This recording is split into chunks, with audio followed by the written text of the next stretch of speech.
జయదీప్ గారు సియాటిల్ నుంచి, అమెరికా నుంచి.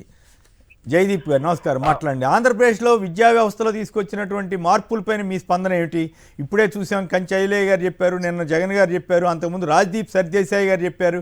నాకైతే అనిపించింది రాజ్దీప్ సర్దేశాయ్ గారి లాగా మా బోటాళ్ళని కూడా ఈ జర్నలిస్టులుగా పెరిగే అవకాశం ఉండేది. కానీ మాకు ఆ రోజుల్లో ఇంగ్లీష్ మీడియం లేదు, ఇంగ్లీష్ నేర్పిన వాళ్ళు లేరు, నేర్చుకోవడమే కష్టమైంది. కాబట్టి చాలామంది అంటుంటారు ఇంగ్లీష్ మీడియం ఇంగ్లీష్ జర్నలిస్ట్ ఎందుకు కాలేకపోయామని. నాకు ఇంగ్లీష్ సరిగా రాదయ్యా అని చెప్పేవాడిని. సో ఇప్పుడు ఆ సమస్యని అధిగమిస్తూ జగన్ గారు ఈ ప్రయత్నాలు చేస్తున్న తీరు మా బోటాళ్ళకు కూడా చాలా సంతోషంగా ఉంటుంది. రైట్, జయదీప్ గారు. సార్ కేసీఆర్ గారు నమస్తే అండి. అక్కడ ఉన్న అతిథులందరికీ కూడా గుడ్ మార్నింగ్ సార్. ఎడ్యుకేషన్ అనేది ఎంత ఇంపార్టెంట్ అనేది జగన్ గారు కంటే ఇంకెక్కువ ఎవరు అర్థం చేసుకోలేదు అనిపిస్తుంది సార్. నేను ఒక దళితుడిగా ఈ రోజు అమెరికాలో నేను ఉద్యోగం చేసుకుంటున్నానండి.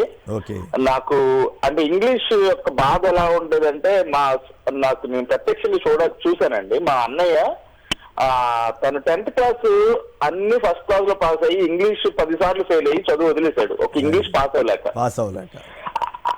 అంటే కంచైరా గారు చెప్పింది ఏంటంటే మనం ఉన్నత విద్యలకు వెళ్ళాలంటే ముందు ఫౌండేషన్ నుంచి ఇంగ్లీష్ విద్య అనేది ఎంత ఇంపార్టెంట్, తర్వాత గ్లోబల్ లెవెల్లో కాంపిటీషన్ ఎదుర్కోవాలంటే ఎంత ఇంపార్టెంట్ అనేది చెప్పారు. రెండోది ఏంటంటే అమెరికాలో కూడా నేను ఉద్యోగం చేస్తూ ఆల్మోస్ట్ 10 సంవత్సరాలు అవుతుంది. నేను ఎంతో మందిని చూశాను అనమాట. ఇక్కడ ఇంగ్లీష్ మాట్లాడడానికి ఎంతో స్ట్రగుల్ అవుతారు. ఎందుకనంటే ఫౌండేషన్ లెవెల్లో ప్రైమరీ ఎడ్యుకేషన్ లో ఇంగ్లీష్ నాలెడ్జ్ లేకపోవడం వలన ఆ తర్వాత మనం ఎంత నేర్చుకున్నా గానీ ఆ కాన్ఫిడెన్స్ లెవెల్స్ అనేది లేక ఎంతో స్ట్రగుల్ అవుతారండి. ఐ అప్రిషియేట్ అండి జగన్ గారి మోడల్ ఆఫ్ విద్యా వ్యవస్థనండి. కంచైలయ్య గారు చెప్పినట్టుగా దళిత బహుజనులు అందరూ ఈ వ్యవస్థ గురించి అర్థం చేసుకోవాలి. It's a Shudra model of development, it's not Brahman and Bania model of development అని చాలా చక్కగా కూడా కంపేర్ చేశారు కూడా. థ్యాంక్ యూ సార్ నాకు ఈ అవకాశం. Right, okay. సూరిబాబు గారు కొత్తపేట నుంచి. సూరిబాబు గారు నమస్కారం, మాట్లాడండి సంక్షిప్తంగా. ధన్యవాదాలు. ఈ వ్యవస్థను తీసుకొస్తాం జగన్మోహన్ రెడ్డి గారికి ప్రత్యేక ధన్యవాదాలు తెలియజేస్తున్నా ఫస్ట్ ఉన్నానండి. ఓకే.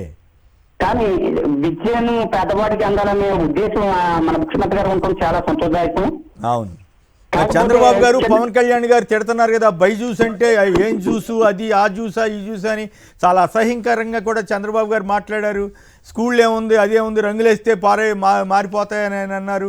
మరోవైపు ఏమో రాజ్దీప్ సర్దేశాయ్ లాంటి పెద్ద జర్నలిస్టులు కూడా వచ్చి బ్రహ్మాండంగా ఉంది, ఇక్కడ నేను స్కూల్ చూసి వచ్చానని చెప్తున్నారు. వాస్తవాలు మాట్లాడతారు సార్ పెద్దలు. వీళ్ళు చూస్తాకే తెలుసు కదా పేదవాడికి ఇంగ్లీష్ మీడియం అందుకో వాళ్ళకి బాధ సార్. ఓకే. తర్వాత నెక్స్ట్ చిన్న విషయం సార్, కింద స్థాయిలో ఎలిమెంటరీ స్కూల్లో స్టాఫ్ లేక చాలా ఇబ్బంది పడుతున్నారు సార్. గౌరవనీయులు మన ముఖ్యమంత్రి గారి దృష్టికి తీసుకెళ్లి రిక్రూట్మెంట్ చేస్తే ప్రతి 20 మందికి ఉండాలి సార్ ఒక టీచర్లు పెరగాలంటారా? పెరగాలి సార్. ఓకే, మరి 10-20 మంది కంటే కష్టం అవుతుంది కదా.